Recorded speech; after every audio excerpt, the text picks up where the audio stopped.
नमस्कार, सीधा सौदा के आज के इस मंडे एडिशन में आप सबका स्वागत है। एक इंटरेस्टिंग हफ्ता हमारे सामने खड़ा हुआ है। बहुत दायरे में सिमटते हुए भारतीय बाजार, इसकी लगातार पिछले हफ्ते भी हम लोग चर्चा कर रहे थे। लगातार नैरो डाउन, वॉलेटिलिटी एकदम ठंडी पड़ती हुई, बड़े इवेंट सारे प्ले आउट हो चुके थे। अब इस हफ्ते दरअसल बहुत ज़्यादा नीडल को मूव करने वाले इवेंट्स नज़र नहीं आ रहे हैं मुझे, बजाय सिर्फ इसके कि इन्फ्लेशन रिपोर्ट हमारी आनी है। हमारे से तो ज़्यादा फर्क नहीं पड़ना, हमारा तो ट्रेंड हमें क्लैरिटी है। यूएस की इन्फ्लेशन रिपोर्ट, वो ट्रेंड कंटिन्यू हो रहा है नहीं हो रहा, वो कल आनी है। देखते हैं इनसे मार्केट मूव करता है कोई डिसाइसिव तरीके से या नहीं। लेकिन आज की जो पिच रिपोर्ट है वो स्क्रीन पर आएगी। एसजीएक्स निफ्टी कह रहा है हम हल्के, लाइए एसजीएक्स निफ्टी अलग से नहीं दिखाएंगे क्या, ये आया हल्के लाल निशान 30 पॉइंट के दबाव के साथ कामकाज की शुरुआत करेंगे। दरअसल यूएस में फ्राइडे को था मिला जुला सेशन, प्लस आज सुबह फ्यूचर्स हल्की सी सुस्ती के साथ ट्रेड कर रहे हैं। तो लाइए जरा पिच पे कैमरा घुमाइएगा। इतने दिन से क्या हुआ, पिछले नीरज जी आ चुके हैं भाई। इतने दिन से हम लोग पिच पे जा नहीं पा रहे थे, वो कैमरे से ही जो समझ में आ रहा था पिच को अंदाजा ले रहे थे। अब ये सुबह जाके इन्होंने पिच का मुआयना कर लिया है। अब क्लैरिटी आएगी दरअसल कि ऊपर की शक्ति नीचे की नमी वाला मामला तो नहीं है। पिच तो हरी हरी रखी है, घूमेगी बॉल घूमेगी आज। क्या मामला है? बॉल अच्छे से घूमेगी क्योंकि अपने आप डोमेस्टिक फ्रंट पे बहुत सारी खबरें हैं और ग्लोबली भी डेटा और खबरें अलग अलग हैं। तो मुझे लगता है कि बॉल आज घूमेगी और उस पर आपको बहुत कॉशियसली मारना पड़ेगा क्योंकि रिजल्ट भी बहुत सारे ढेरों आए हुए हैं, उसमें अलग अलग चीज़ें हैं। तो मुझे लगता है कि एक घुमाव वाली पिच है, अगर आपने सही से किया तो बढ़िया रन बन सकते हैं और नहीं तो आप क्लीन बोल्ड होने के लिए वो तैयार है क्योंकि पिच अंदर से थोड़ी सी नमी वाली है और ऊपर थोड़ी थोड़ी घास भी है, तो इसलिए स्पिन होगी, बढ़िया से स्पिन होगी आज। घास भी है, नमी भी है, तो भैया सिर्फ ऊपर ऊपर देख के मत जाइएगा, थोड़ा सा रिस्की है पिच। ऐसे में देखते हैं आज का सेशन कैसे पैन आउट होता है। लेकिन मैंने रखा है लॉजिकली, जो रिजल्ट अच्छे बुरे, खबरें अच्छी बुरी, उसके हिसाब से स्टॉक्स। अब कई बार स्टॉक्स में पोजीशनिंग पहले से हो चुकी होती है, जैसे वोल्टास था फ्राइडे को, नंबर्स कमजोर थे, कोई शक नहीं, पर देखिए उल्टा और खुला भी दबाव के साथ, पर दिन के दौरान बढ़िया घूमा क्योंकि बहुत बढ़िया डोजी फॉर्मेशन हो रखे थे उसमें, और उसके बाद नंबर्स आने के बाद क्या है डोजी फॉर्मेशन क्या है? तो कभी भी वो कैंडल आते हैं, कैंडल में जब वो ऑलमोस्ट ना के बराबर ओपन और हाई का गैप रह जाता है, जो पूंछ निकली रहती है, सिर्फ आगे पीछे ऊपर नीचे पूंछ निकली हुई है और वो कैंडल एकदम फ्लैट है, तो वो दरअसल दिखा रहा है कि बुल्स और बीयर्स के नीचे टसल है, है ना, और वो टसल ओपन और हाई एकदम जो है दिन का एकदम सिमटा हुआ। तो टसल के बीच में दरअसल डोजी हमेशा बताता है कि जो यहाँ पे इनडिसाइसिव है बाजार और यहाँ से ईदर वेज बहुत तगड़ा मूव कर सकता है। अब फिर आप बाकी पैरामीटर यूज करते हो इसके बाद डिसाइड करने के लिए दरअसल तेजी का कॉल लेना है कि मंदी का कॉल लेना है। डोजी कहता है इनडिसाइसिवनेस, और उसके बाद बाकी पैरामीटर्स लोग लगाते हैं। तो प्रशांत सावंत साहब ने फ्राइडे को पकड़ा था वो ट्रेड, तो उन्होंने कहा था तेजी होगी यार स्टॉक, ये डोजी है, यही वाले है ना, ये तो निफ्टी है, ये निफ्टी है। ये कैंडल, ये तो बहुत, इसकी तो मोटा है, वो तो एकदम ही चिमटी हुई रहती है डोजी। ये तो बहुत विचित्र से कैंडल है। दिखाऊंगा डोजी किसी ने एग्जांपल के साथ में, भाई इंस्टेंट रहती है, मैं चार्ट स्टडी नहीं करते लेकिन इतना पढ़ा रहता है, तो डोजी दिखाऊंगा, वो इनडिसाइसिवनेस होता है। उसके बाद कहते हैं या तो अच्छी एग्रेसिव तेजी या मंदी होगी, वोल्टास में हो गई तेजी। तो वो ऐसे ही आज भी देखिएगा नंबर्स, मैं सिर्फ नंबर्स के दम पर जो स्टॉक्स है वो बता रहा हूँ। एबीबी इंडिया पहला, बहुत तेजी हो रखी है इसमें। पिछले कुछ दिनों के अच्छे कैपिटल गुड्स के नंबर्स के बाद जरा चार्ट उठाइएगा तो मेरे ख्याल से 4-5 कैंडल्स गजब की तेजी की बनी हुई नजर आएंगी एबीबी पे आपको। महीने भर का कैंडल रख दीजिएगा, लाइए कैंडल से किसका क्विकली। पर तेजी अपनी जगह है। अब मुझे नहीं पता उस तेजी के बाद आज फर्दर लेग्स होंगे, ये देखिए आप क्या मूव्स बन रहे हैं स्टॉक में। ये तो कुछ अजीब सी कैंडल आ रही है, सब डबल दिख रही है, टॉर्च जैसा है ना, अकेले दो एक परछाई है, टेंशन कुछ गड़बड़ आ गया, लेकिन वो बेसिकली 4-5 वो बार्स हैं तेजी की तरफ वाले। एबीबी के नंबर्स बहुत अच्छे हैं। पहली हाईलाइट मुझे लगी मार्जिन्स का आंकड़ा, 15% के मार्जिन्स 8.8% से बढ़कर, बाजार एक्सपेक्टेशंस थी बढ़ने की, 8.8 वाला होगा 10%, 10 के सामने 15% के मार्जिन। एबीबी ने इस तरह का परफॉर्मेंस डिलीवर करके दिया है। आय 15.5% बढ़ी, एबिटा डबल हो गया, 96-97% बढ़ा और मुनाफा 62% का जंप। अब इसमें कितना ये तेजी में ऑलरेडी नंबर्स डाइजेस्टेड है या सिर्फ रब ऑफ था बाकी प्लेयर्स का? नंबर्स नहीं डाइजेस्टेड है तो और तेजी बननी चाहिए। पर लॉजिकली रखिए स्टॉक कॉरिडोर पे। ये एबीबी सीमेंस गजब कर रहे हैं। एबीबी इंडिया अच्छे नंबर्स, ग्रीन रख रहा हूं, पर आपको वॉचफुल रहना चाहिए। दूसरा नंबर जो अच्छा है वो है ऑयल इंडिया का। एक अच्छी खबर तो यही थी कि लास्ट वीक चला नहीं वैसे स्टॉक, लास्ट वीक कच्चे तेल के दाम, हम लोग सुबह जब मॉर्निंग क्यूज में चर्चा कर रहे थे, मॉर्निंग कॉल में ग्लोबल क्यूज की, तो कच्चे तेल के अलग से बात हुई भी थी, तेजी अच्छी तूल पकड़ रही कच्चे तेल की, वो अपनी जगह। ऑयल इंडिया के नंबर्स देखिए, हम Q on Q in numbers को देखते हैं। $74.7 पर बैरल का ऑयल रियलाइजेशन बढ़ के 77.1 पे पहुंचता हुआ। मार्जिन 39-40% वाले बढ़ के 53% पे। इबीटा 1850 करोड़ से बढ़कर 2850 करोड़ पे। नंबर्स अच्छे हैं।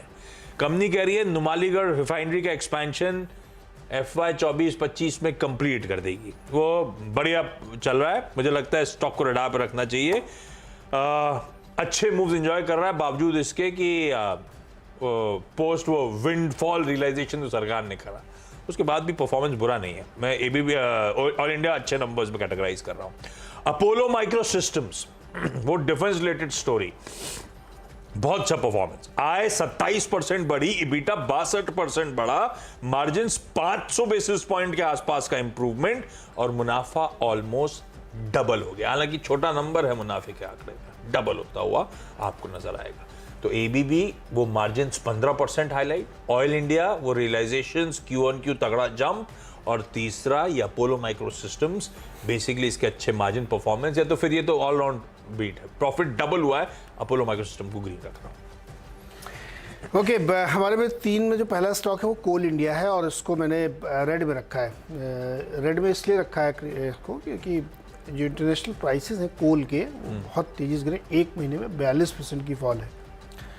तो कोयले के दाम अगर नीचे जा रहे हैं तो कोल इंडिया के लिए दिक्कत ये है कि अभी भी हम लोग बहुत इंपोर्ट करते हैं, और सरकार ने तमाम कंपनीज़ को ये बोला है कि आप लोग इंपोर्ट करके कोयल लाइए, क्योंकि जो गर्मी में पीक डिमांड आने वाली है पावर की, उसकी तैयारी अभी से करनी है। तो मैसिवली इंपोर्ट होने वाला है, और इस बार अनुमान ये लगाया जा रहा है कि मार्च से ही धुआंधार गर्मी पड़ेगी। ये आपके जो वोल्टास और ब्लू स्टार चल रहे हैं ना, एक बड़ा कारण उसका ये है बढ़िया इस बार घूम गया। बहुत गर्मी पड़ने वाली है, तो इनके प्रोडक्ट बहुत बिकेंगे। वो यूएस के कौन सी एजेंसी है, उसने सेकेंड वार्निंग जारी कर दिया एल गर्मी की, अल्नीनो। हाँ, इंडिया में अल्नीनो का भी एक इम्पैक्ट। अब वो कह रहे हैं कि अप्रैल के एंड में कंफर्मेशन आता है, लेकिन ये एडवांस वार्निंग को सीरियसली लेना चाहिए। यस, और वो दूसरी वार्निंग दे चुका है, और इस बार प्रोबेबिलिटी और बढ़ा दी है। तो फिर अगर आप गर्मी बढ़ेगी तो फिर कोल की बहुत ज़रूरत पड़ेगी, और इस बार बिजली की पीक डिमांड कहाँ जाएगी भी कहना मुश्किल है। मतलब कोयला वोयला ठीक है, घर के बिजली का बिल क्या होगा? तो बढ़ता ही जा रहा है। सब 4 महीने निकालने पड़ेंगे। 4 नहीं, अभी आप फरवरी, कल रात से वैसे एसी खुल गए मुंबई के, तो अभी मार्च से आप समझ लो कि बहुत खर्चा। अभी तक तो मैंने टाल रखा था, लेकिन कल रोक नहीं पाए। कल चलाने पड़ गए। हाँ, तो कोल इंडिया इसलिए मैंने रेड में रखा है क्योंकि कोल के दाम गिर रहे हैं और इंपोर्टेड कोल की क्वांटिटी बढ़ रही है। तो दूसरा स्टॉक है टीटागढ़ वैगन। नतीजे इसके अच्छे दिख रहे हैं, 766 करोड़ का रेवेन्यू है, काफ़ी बढ़ के डबल हो गया है, और मुनाफा भी 15 से बढ़ के 33 करोड़। नंबर अच्छा है, और आगे भी उम्मीद है कि नंबर बेहतर रहेंगे। रेलवे में जिस तरीके से कामकाज हो रहा है उसको देखते हुए। तीसरा स्टॉक है नियोजन। इसके भी नंबर ठीक दिख रहे हैं, 132 सामने 186 करोड़ का रेवेन्यू है, और मुनाफा जो है 10 से बढ़ के करीब 15 करोड़ आ गया है।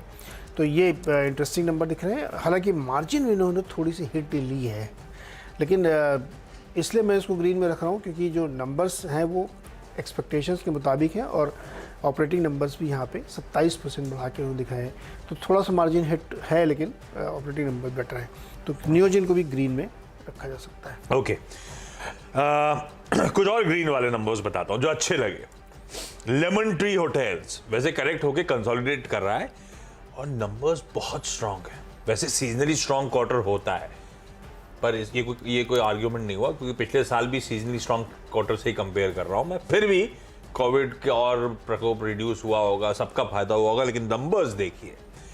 आय 62% का जंप, इबीटा पूरा डबल 99.8% का जंप, मार्जिन 44% के 44%, 1000 बेसिस पॉइंट से ज्यादा का इंप्रूवमेंट, और घाटा था 5.5 करोड़ का, जो हो गया 48 साढ़े 48 करोड़ का मुनाफा।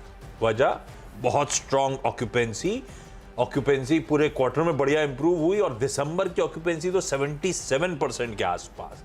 औसतन रूम की दरें, एवरेज रूम रेट्स, ARR 3,900 से बढ़कर 5,700। लेमन ट्री प्रीमियर को छोड़ दो, लेमन ट्री हम लोग बजट कैटेगरी में डालते हैं, है ना, या सब या एग्जीक्यूटिव, मतलब प्रीमियम से नीचे वाला।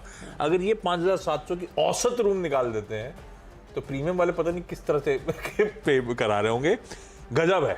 ये हाल है ऑक्यूपेंसी का और ये हाल है इनके एवरेज रूम रेट का, इसीलिए पूरे नंबर्स की तस्वीर बदल गई, इसीलिए EBITDA डबल हो गया। बहुत अच्छे नंबर्स। अवंती फीड्स, इसको तो बजट में अनाउंसमेंट्स भी हुए, ध्यान रखिएगा इस स्पेस के लिए। अवंती फीड्स के नंबर्स, आय 3% बढ़ी, उसके सामने EBITDA 19% बढ़ा और मार्जिन 100 बेसिस पॉइंट बढ़े, मुनाफा 55% बढ़ा, इसीलिए मार्जिन एक्सपैंड हुआ, इसीलिए मेंशन कर रहा हूं। एस्ट्राजेनेका फार्मा बढ़िया क्वार्टर, इसका भी सेम, आय 25% बढ़ी, EBITDA 14% वाला 36%, मार्जिन डबल 7.25 वाले 14.5% पे पहुंचते हुए नजर आएंगे और 11 करोड़ का मुनाफा 29-30 करोड़ रुपए। एस्ट्राजेनेका के नंबर्स अच्छे हैं, इसीलिए ग्रीन। तो 3 नंबर्स हो गए, तीनों लेमन ट्री EBITDA डबल हुआ, अवंती फीड मार्जिन एक्सपैंड हुए, एस्ट्राजेनेका फार्मा ऊपर से नीचे तक की बढ़िया बीट है, बढ़िया परफॉर्मेंस है।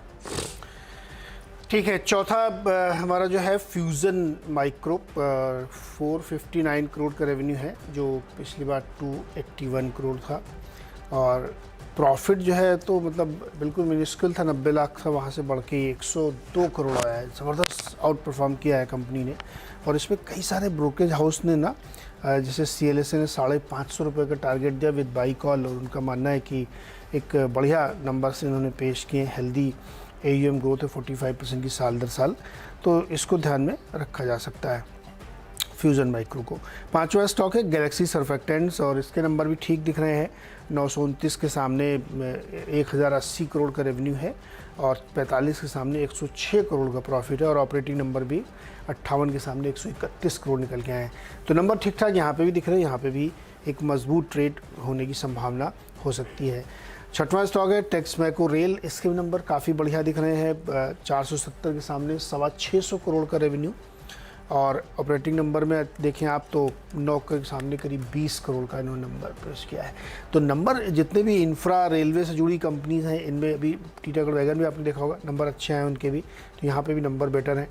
तो ये सारे मिड कैप स्टॉक्स हैं, स्क्रीन पर लगा के रखिए। मार्केट का मूड काफ़ी कुछ निर्भर करेगा इसमें किस तरह से प्रदर्शन करते हैं, लेकिन नंबर अच्छे हैं टेक्समैको रेल के भी, तो यहाँ पे ध्यान दिया जा सकता है। 6 हो गए आपके, मेरे 6 हो गए। एक बात अभी आपने कही ना इसके बारे में, लेमन ट्री के बारे में, 5,000 रुपये एवरेज रूम, मैंने कहीं अपने वीकेंड में कहीं पढ़ा कि ताज का शायद 17-18 हज़ार रुपये कमरा, उसमें 2-2.5-3 हज़ार रुपये टैक्स भी है, करीब करीब लगभग 20,000 पड़ रहा है। 20,000 रुपये का एक दिन का कमरा है। ये कॉर्पोरेट ट्रैवल में जाता हूँ, अपने को पूछते ही नहीं, अपन को ये शुरू में बैठा रखते। 5,000 का लेमन ट्री, उसमें GST लगेगी 18। 5700, हाँ। और ये एवरेज है। लेमन ट्री प्रीमियर तो मतलब 8-10 हज़ार रुपये का प्रीमियम भी है उनका। हाँ, लेमन ट्री प्रीमियर, हाँ, तो उसका बहुत महंगी भाई। चलो एक ब्रेक लेते हैं, छोटा सा ब्रेक में हम लोग। अपने पास वो है ना, ओयो रूम ढूंढेंगे। वैसे ताज का जिंजर भी ले सकते हैं आप, सस्ता वाला। ताज का जिंजर भी बढ़िया है। आपको ओवरनाइट स्टे करना, ताज का जिंजर डिसेंट है। अरे उसमें रूम सर्विस नहीं है भाई। तो ठीक है, वहाँ रेस्टोरेंट रहता है, जाके खाओ, आ जाओ। पिज्ज़ा मंगा सकते हैं वहाँ पे। हाँ, बाहर से मंगा सकते हो आप, डोमिनोज। तो बस फिर क्या है। चलो छोटा सा एक ब्रेक से लौट के आते हैं, फिर अगले 4 स्टॉक्स एक बार फिर से आपका। और अगले 4 स्टॉक्स में 7वां है एक्सिस केड और नतीजे हैं इसके।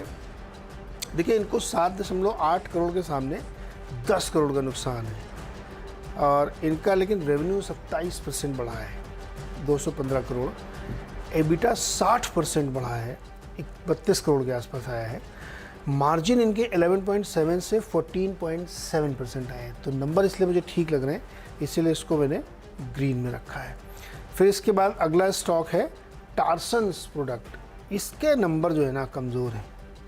देखिए, मार्जिन 47 से घट के 43.4, 20% का EBITDA वीक है, 26 करोड़ आया है। रेवेन्यू 13% गिरा है, प्रॉफिट 25% गिरा है।